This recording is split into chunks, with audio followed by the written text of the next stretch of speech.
দোয়া একটু মাঝে মাঝে মনে আসতে চাই, কাশির জন্য আর দোয়া আসে না।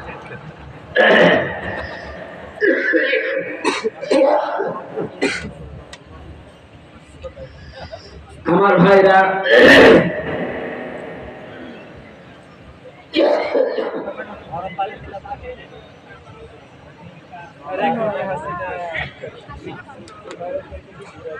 নাকি শেষ করে দেব? কণ্ঠটা সাপোর্ট করলে কোনো ব্যাপার না। আমার 1-2 ঘন্টা তো সেই 16 সাল 17 সাল 18 সাল 2-2.5 ঘন্টা বলেছে আমার গলাও বসে না। আর জেল থেকে বের হয়ে যে এই যে অসুস্থ, কিছুক্ষণ পরে গলা বসে যায়। নবীজি বলেন, আমার উম্মতকে আমি শিক্ষা দিতে চেয়েছি কিয়ামত পর্যন্ত তারা যদি আসে লেখাপড়া তারা করলে আমার রবের নামে করবে। সুতরাং আমরা জাতি হিসাবে 92% মুসলমান এই দেশে আমরা আছি। আহ্বান জানাচ্ছি, আপনি যতদিন দায়িত্বে আছেন এই কাজটা করে যান। এদেশের সবার মনে রাখতি 1 থেকে 5 পর্যন্ত প্রাইমারিতে একজন আলেম আমরা চাই। এ দাবি আমাদের আছে না? এই কানায় দাবি করেন দেখি, লিল্লাহি তাকবীর।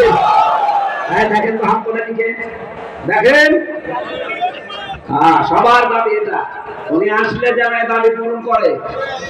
যেহেতু ঘোষণা দিয়েছে ফেব্রুয়ারির 12 তারিখে নির্বাচন, আপনি তো চলে যাবেন, যান এমন একটা কাজ করে যান যেন অমর হয়ে থাকতে পারে। হ্যাঁ, কথা বলেন না কেন? ওখান থেকে আসলেন, একটা একটা করে বিধান আসে। এই তখনই বলেছি, ইন আত্তাবিউ ইল্লা মা ইউহা ইলাইয়া, আমি অনুসরণ করি শুধু ওইটা যতটুকু আমার উপরে আল্লাহ নাযিল করেন। কুল হাল ইয়াস্তাবিল আমা ওয়াল বাসীর, হে নবী আপনি বলেন মানুষদের দ্বারা আপনার সামনে আছেন যে চক্ষু সমান এবং অন্ধ, এই দুই লোকই সমান।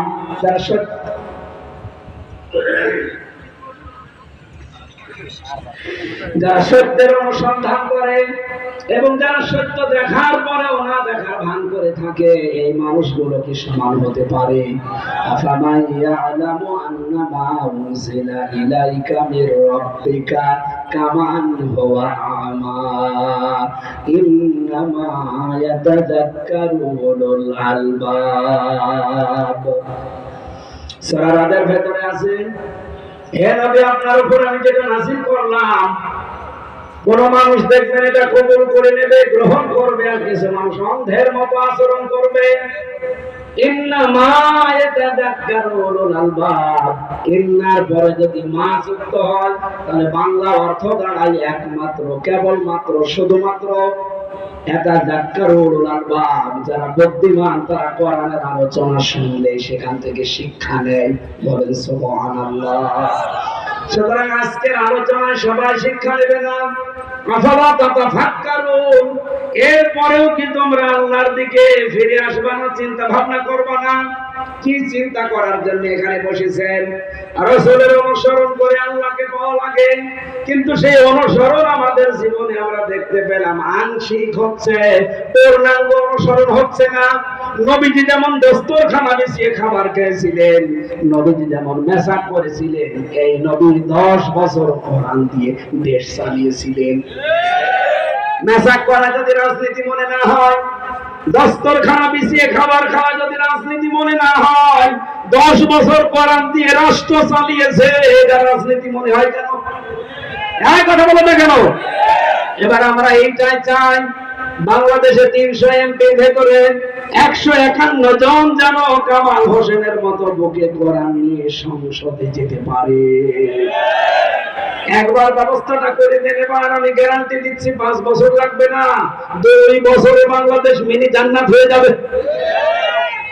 এদেশের সব আছে, শুধু খাদ্যে ভেজাল দেওয়া বন্ধ করে দেন, আর নেতৃত্বটা আপনি একটু সঠিকভাবে তৈরি করেন। মালয়েশিয়া দাঁড়িয়েছে এই কারণে, খাদ্যে ভেজাল দেয়, আর আমাদের দেশে খাদ্যে ভেজালের কারণে অসুখের কোনো অভাব নেই।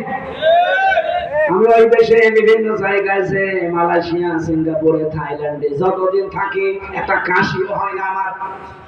কোন রকমের জার নেই, কোন ময়লা নেই, এই দেশে আসতে দেরি, এই যে কাশি আরম্ভ, অথচ কতদিন থেকে আসলাম, একটা কাশিও দেয়নি আমি। আমাদের দেশটাও দাঁড়াবে শুধুমাত্র এই মানুষগুলোকে একবার একটু একটু টেস্ট করার জন্য হলো, দেন না কেন? দেখলেন তো 54 বছর বিভিন্ন মানুষ চালিয়েছে, কিচ্ছু পাননি, খালি চ্যাম্পিয়ন চ্যাম্পিয়ন পেয়েছে। কথা বলে না কেন? এবার আর চ্যাম্পিয়ন হওয়া যাবে না। ইসলাম যদি আসে, সর্বপ্রথম এই দেশে খাইতে ভেজাল, এটা রোধ করা হবে। আর মানুষের চরিত্র সংশোধনের জন্য আল্লাহ যে ঔষধ দিয়েছে,